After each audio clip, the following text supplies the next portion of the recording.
संसार बुद्धि हृदय परमात्मा। बुद्धि को संसार में लगाओ, बहुत उन्नति कर सकते हो उससे। हृदय को परमात्मा से लगाओ, बहुत उन्नति कर सकते हो इससे। पर उल्टा, सब व्यवहार उल्टा हो रहा है। दिल बच्चों में, परिवार में, नौकरी में, व्यापार में, और बुद्धि भगवान में। बुद्धि भगवान में। ऐसी ऐसी पूजा छांट के लाते हैं जो पूजा शास्त्र में है ही नहीं, इतनी बुद्धि लगा रहे हैं लोग। बोलो, पंडित जी भी लगे पड़े उसी को, उसी में यजमान पागल हुआ जा रहा है। ऐसी ऐसी पूजा, ऐसे ऐसे अनुष्ठान, ऐसे ऐसे तंत्र, ऐसे ऐसे मंत्र जो है ही नहीं कहीं, इतनी बुद्धि कर रही है। आपकी शादी नहीं हो रही है तो पूजा करवा लो, बच्चे नहीं हो रहे पूजा करवा लो। बुद्धि। इसलिए परमात्मा क्या कहते हैं सुनिए, परमार्थ के हेत साधु न धरे शरीर। साधु का शरीर परमार्थ के लिए है, साधु की बुद्धि परमार्थ के लिए है। परमार्थ अर्थम परम, जो परमात्मा को प्रिय है ऐसा धन कमाने के लिए बुद्धि भगवान ने हमें दी है। परमात्मा को जो धन प्रिय होता है वो धन मनुष्य का और राष्ट्र का कल्याण करता है, ये ध्यान रखना। जो परमात्मा को प्रिय नहीं है संपत्ति, वो राष्ट्र का कल्याण नहीं करेगी और आपके परिवार का कल्याण नहीं करेगी, आपकी औलाद का कल्याण नहीं करेगी। आपकी औलाद कुबुद्ध हो जाएगी, निकम्मी हो जाएगी, दुष्ट बुद्धि की हो जाएगी, छलिया कपटी हो जाएगी, मदरापान मांस पान करेगी, मांस भक्षण करेगी, जुआ खेलेगी, शराब पिएगी, न जाने क्या क्या करेगी। क्यों? बुद्धिमेताम यथा निदन्नमम। जो हमारा है नहीं उसमें क्यों नियत डालें, जो हमारा है नहीं उससे क्यों कनेक्शन जोड़ें, जो हमारा है नहीं उससे क्यों रिश्ता बनाएं, जो हमारा है नहीं उसके लिए क्यों दिल न्योछावर करें। बोलिए, दो पंक्ति भजन की गाएं और आपकी सोई हुई बुद्धि को जगाएं। वैसे जगाने से कभी कभी खतरा भी हो जाता है। कभी कभी किसी को होशियार कर दिया तो समझ लो वो होशियार जो है ना वो दुनिया भर का इतना होशियार हो जाता है कि लेने के देने पाड़ देता है। दो मित्र थे, दो मित्र। एक मित्र ऐसा ही था 4 बजे उठने वाला और एक मित्र था 8 बजे वाला। मित्र ने कहा कि भाई अपना दोस्त है, इसकी हानि हो रही है, सोच सोच के बर्बाद हो रहा है, क्यों नहीं इसे समझाया जाए।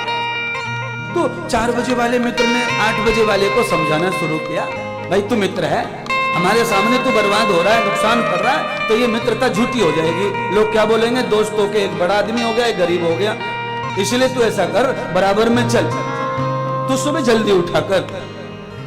एक दिन बोला, 2 दिन बोला, 3 दिन बोला, चौथे दिन उसने मान लिया। चौथे दिन मान लिया और उठ गया 5 बजे। एक दिन 5 बजे उठ गया, एक दिन 4 बजे उठ गया। 2 दिन उठा और 4 बजे उठा तो निकल पड़ा नहाने धोने, कुआं पे गांव में चला गया बाहर और नहा धो करके लौट के आए तिलक बिलक लगा के, और गांव में लोग सो रहे हैं तो खटियाओं पे। दूसरे दिन ही भगत हो गया पूरा। और जैसे वो जो लोग सो रहे थे, देखो साले कैसे सो रहे, देखो पापी लोग सो रहे, देखो देखो पापी लोग सो रहे, देखो ये साले सो सो के मर जाएंगे, देखो इनका कैसे भला होगा, देखो। पूरे गांव में जिसको भी सोते देखे वही बोले, गाली देवे और बोले बर्बाद हो जाएंगे, देखो इनका कैसे कल्याण होगा, देखो। सोई रहे सोई रहे सोई रहे। जिसने ज्ञान दिया था मित्र ने, वो टेंशन में आ गया। उसने कहा मैंने भला जगाया है इसको, इस तो पूरे गांव को गाली दे रहा है। इसीलिए कभी कभी किसी को ज्ञान देना भी उल्टा पड़ जाता है। आदमी इतना जल्दी पाखंडी हो जाता है कि 2 ही दिन में अपने हाथ को महान मानने लगता है, बड़ा संत मानकर उंगलियां करने लगता है दूसरों से। बड़े बड़े आश्रमों में, बड़े बड़े धर्मशालाओं में, बड़े बड़े साधु महात्माओं में ये पाखंड बहुत रहता है। 1-2 दिन नियम कर लिया, तीसरे दिन से नियम बताना शुरू। 4 दिन माला फेर ली, 5वें दिन बताना शुरू। तुम्हारा जीवन तो ऐसे चला जाएगा, न भजन न ध्यान न माला न आला। तूने कितने दिन कर लिए है, अभी तेरा ही दूसरा दिन है, तू इतना जल्दी क्यों उतावला हो रहा है। इसीलिए कभी कभी किसी को जागृत करना, चेतन करना भी ठीक नहीं है। पर परमार्थ के हे कई साधु न धरे शरीर, साधु का काम है कि वो निरंतर चेतन करता रहे, जगाता रहे, चेतन करता रहे, जगाता रहे। क्योंकि साधु अगर नहीं जगाए तो समाज पाखंड की ओर जा रहा है, अंधविश्वास की ओर जा रहा है। बुखार आ जाए तो धागा बंधवाते हैं लोग। बोलो, बुखार में धागा, इतने बावड़े हो गए लोग। और बावड़ा किया किसने? बूढ़ी अम्मा ने, उसने आदत डाली है धागा बांधने की। बुखार आ गया, बुखार में धागा बंधवा रही है। बोलो, बहू को 3 साल हुए शादी को, बच्चा नहीं हो रहा, काला धागा बना के ले आई और बांध दिया पैर में, पैर में बांध दिया। याद रखो, कान में और पैर में 2 जगह पे निशान ये सरकार लगाती है। ये बैल, गाय, भैंस, बकरी रहती है कि नहीं, इनके पैर में कुछ बांध दे, कान में कुछ ठोक दे, तो ये सरकारी टाइप का हो जाता है आइटम। इसीलिए जिसने भी पैर में धागा बांध रखा है, ये सब सरकारी कार्यक्रम हो जाएगा, और ये है प्राइवेट प्रॉपर्टी। तो इसलिए इस अंधविश्वास से थोड़ा बाहर आओ। ये जो धागे गंडे ताबीज लटका रखे हैं, ये सब सरकारी सिस्टम है तुम्हारा, इस पे सबका अधिकार हो जाएगा। इसलिए खुद को थोड़ा सा बचाओ, उपासना करो, ध्यान करो, भजन करो, सत्संग करो, कीर्तन करो, पर निर्लेप करो, निर्लेप करो, पाखंड से रहित होकर करो। बहुत दिन बीमारी चली, किसी को दवा नहीं लगी, ये डॉक्टर फेल हो गया, वो डॉक्टर फेल हो गया। अब डॉक्टर 2 फेल हो गए तो तीसरा डॉक्टर कौन? नीम का झाड़ू लेकर पीटने वाला, मिट्टी मार रहा है, ठुकाई कर रहा है। बोल दिया डॉक्टर दवा नहीं लग रहा, रिपोर्ट में कुछ आ नहीं रहा, इसको तो बाहर का लग गया। बाहर का कहां का लग गया बता? बुखार भी बाहर का ही है, ये थोड़ी घर का है। घर में फसल होती है बुखार की, जुकाम की फसल घर में है क्या? टीबी की फसल है क्या? कैंसर की फसल घर में है क्या? तुमने पौधा लगाया है क्या? वो तो बाहर से ही आता है सब। इसीलिए लोगों को लगता है इसके ऊपर बाहर वाला है, बाहर वाला। इलाज ही नहीं लग रहा, कितनी दवा करवा ली, दुलिया देखो, जलगांव देखो, नासिक तक चले गए। अरे बाबड़ो, सारी चीजें डॉक्टरों को नहीं समझती, कुछ चीजें वैद्यों को समझती हैं, कुछ चीजें आयुर्वेद को समझती हैं, प्राचीन सभ्यता को, सनातन संस्कृति को समझती हैं। अरे ये जो डॉक्टर है, ये नवीन विज्ञान है। कुछ प्राचीन विज्ञान के पास भी कभी कभी हाथ बढ़ाया करो, कभी नाड़ी दिखाया करो, कभी नब्ज दिखाया करो। हाँ,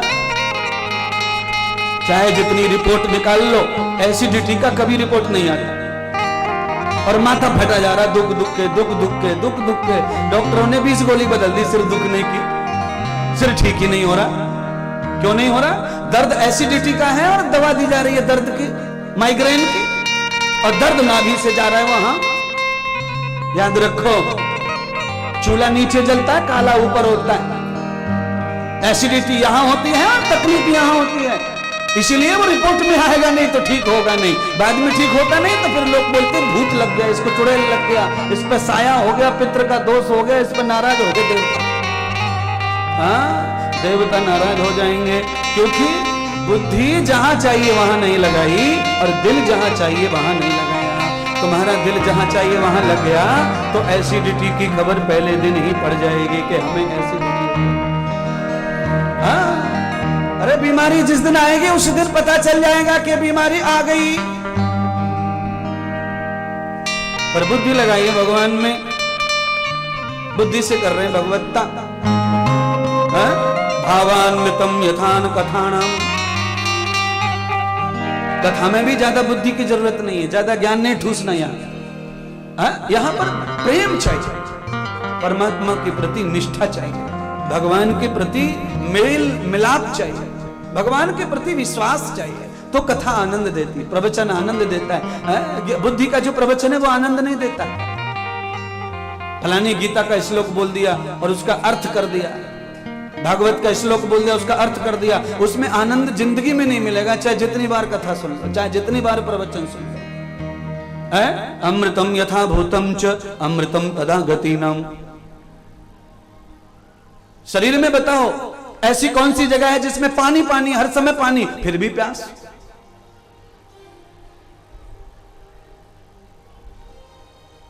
मुंह में पानी भरा है फिर भी प्यास है, मुंह में पानी भरा है फिर भी प्यास है। शायद आप नहीं बता पा रहे हैं तो मैं ही बता देता हूं। मुंह में पानी भरा है फिर भी प्यास है,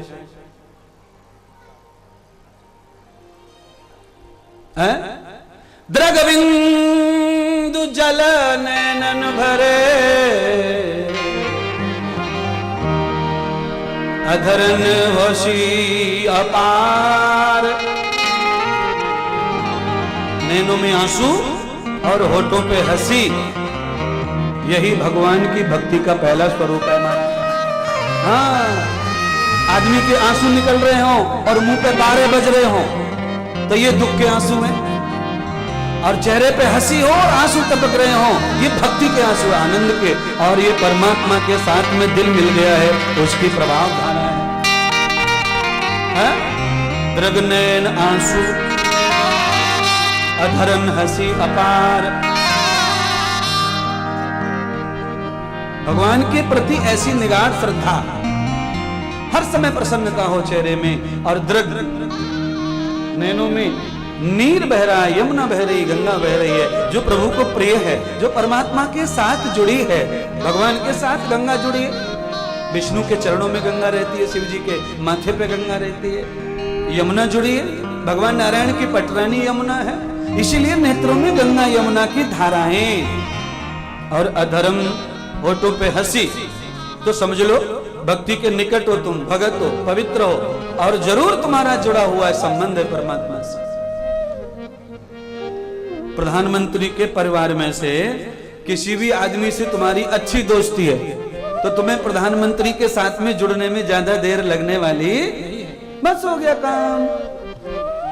भगवान के परिवार में से किसी से भी कनेक्शन होना चाहिए तुम्हारा, भगवान के साथ में कनेक्शन समझो, देर नहीं है।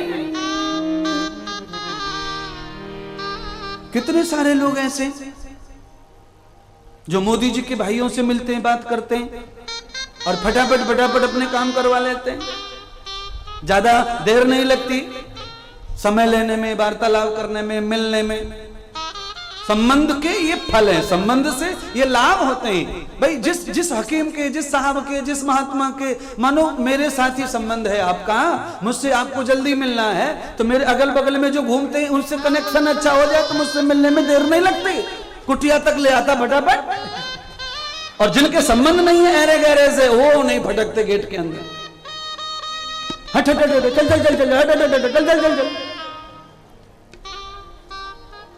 और जिनके संबंध हैं किसी से जो मेरी सेवा में, उनसे कनेक्शन अच्छा है, मित्रता है, तो मुझसे मिलने में ज्यादा कठिनाई नहीं होगी, चाहे मैं चाहूं या ना चाहूं। मेरे चाहने से फिर काम नहीं चलता, क्योंकि जो मेरी सेवा में है उसका इतना अधिकार बनता है कि वो किसी को प्रस्तुत कर सकता है। इसीलिए मैंने कहा कि नेत्रों में अगर अश्रु है, प्रसन्नता होठों पे है, तो तुम्हारा संबंध परमात्मा के परिवार से है, कहीं ना कहीं जुड़ा है। अगर ये संबंध जुड़ा है तो फिर लाभ ही लाभ है, एक दिन भी घाटा नहीं है। आपकी मुस्कुराहट में, आपके चैन में, आपके आनंद में, आपके उत्साह में, आपकी सफलताओं में, आपके सामर्थ्य में, फिर कहीं भी नुकसान नहीं।